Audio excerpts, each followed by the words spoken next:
آج بھی کچھ ایسے لوگ ہیں جو نبی کریم علیہ الصلوۃ والسلام کے معجزات پر تبصرہ کرتے ہوئے کہتے ہیں کہ سرکار کے جو معراج ہے یہ جسمانی نہیں روحانی ہوئی ہے، حضور نے خواب میں دیکھا ہے۔ تو ان کو ذرا توجہ کرنی چاہیے کہ ہمارے نبی کریم علیہ الصلوۃ والسلام نے دعویٰ کیا ہی نہیں کہ میں گیا ہوں، بلکہ اللہ تبارک تعالیٰ کا قرآن کریم فرقان حمید میں واضح طور پر یہ ارشاد ہے کہ سبحان الذی اسری بعبدہ لیلا من المسجد الحرام الی المسجد الاقصی الذی بارکنا حولہ۔ اللہ کا قرآن خود کہتا ہے کہ وہ محبوب نے تو دعویٰ کیا نہیں ہے، فرمایا پاک ہے وہ ذات جو اپنے بندے کو رات کے کچھ حصہ میں لے گیا۔ رب خود فرماتا ہے میں لے گیا ہوں۔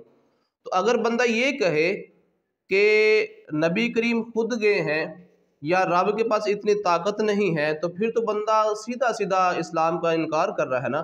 تو میرا رب تو وہ ہے، رب فرماتا ہے میری شان تو یہ ہے کہ میں کسی چیز کا ارادہ کرتا ہوں کن تو فیکون، وہ ہو جاتا ہے۔ اللہ کریم نے فرمایا میں خود لے کے گیا ہوں۔ اچھا، محبوب کو معراج کروانے کا مقصد کیا تھا؟ کہ سارے جتنے بھی نبی کریم آئے ہیں، جتنے بھی انبیاء کرام آئے ہیں، جناب آدم علیہ السلام دنیا میں آئے اور آ کر رب کی توحید کا اعلان کیا، کہا لوگوں وہ رب ایک ہے اس کی عبادت کرو۔ لوگوں نے پوچھا جناب آدم آپ کو کس نے بتایا ہے؟ تو جناب آدم نے کہا مجھے جبریل نے بتایا ہے کہ وہ رب ایک ہے۔ جناب نوح علیہ السلام آئے، 950 سال وہ یہی ڈنکا بجاتے رہے کہ لوگوں رب ایک ہے اس کی عبادت کرو۔ جناب آدم سے لے کر عیسیٰ تک جتنے بھی نبی آئے ہیں کم و بیش 1,24,000 انبیاء کرام، سب نے یہی آواز دی، یہی سب نے ڈنکا بجایا کہ وہ رب ایک ہے۔ اور سب انبیاء کرام سے سوال یہی ہوتا رہا کہ آپ کو کس نے بتایا ہے؟ سب نے کہا کہ ہمیں جبریل علیہ السلام نے بتایا ہے۔ معراج کی رات آئی نا تو جبریل حضور کے ساتھ جا رہے ہیں، کریم رسول نے فرمایا جبریل بتا، سب کو بتاتا رہا ہے کہ وہ رب ایک ہے، بتا تجھے کس نے بتایا ہے؟ تو نے دیکھا بھی ہے اس رب کو؟ جبریل علیہ السلام نے فرمایا یا نبی اللہ آقا میں نے دیکھا تو نہیں ہے، بس آواز آتی ہے وہ سن کر نبیوں کو بتاتا رہا ہوں۔ جب نبی کریم علیہ السلام کی باری آئی تو پیارے محبوب کو رب نے فرمایا کہ محبوب آپ بھی فرما دیجئے قل هو اللہ احد، وہ رب ایک ہے۔ لوگوں نے سوال پھر وہی کیا کہ آپ کو کس نے بتایا ہے؟ تو آقا کریم نے فرمایا لوگوں مجھے بتایا کسی نے نہیں، میں دیکھ کر آیا ہوں، وہ رب ایک ہی ہے۔ رب نے اپنا دیدار عطا فرمایا، محبوب نے فرمایا مجھے بتایا کسی نے نہیں ہے، میں دیکھ کر آیا ہوں کہ وہ رب ایک ہے۔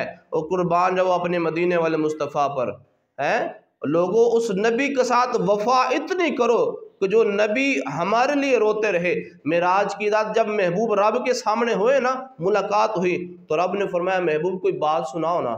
تو رب نے کہا یا اللہ امت بڑی گناہ گار ہے۔ رب نے پھر فرمایا یا سونے کوئی بات سناؤ نا۔ حضور نے پھر عرض کیا یا اللہ امت بڑی گناہ گار ہے۔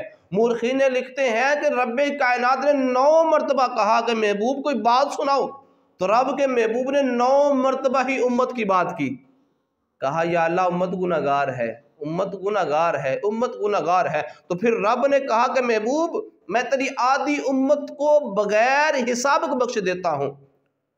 تو چاہیے تو یہ تھا نا کہ نبی کریم کہتے یا اللہ ٹھیک ہو گیا ہے کہ آدھی بغیر حساب کے بخشی ہے اور آدھی جو ہے وہ نیک اعمال کر کے بخشی جائے گی۔ لیکن رب کے محبوب نے کہا یا اللہ مجھے سودا منظور نہیں۔ محبوب تو کیا چاہتا ہے؟ عرض کیا یا اللہ مجھے تو شفاعت کا حق عطا فرما، میں جس کی شفاعت کروں گا تو اس کو بخش دینا، میں جس کی طرف اشارہ کروں تو اس کو جنت عطا فرما دینا۔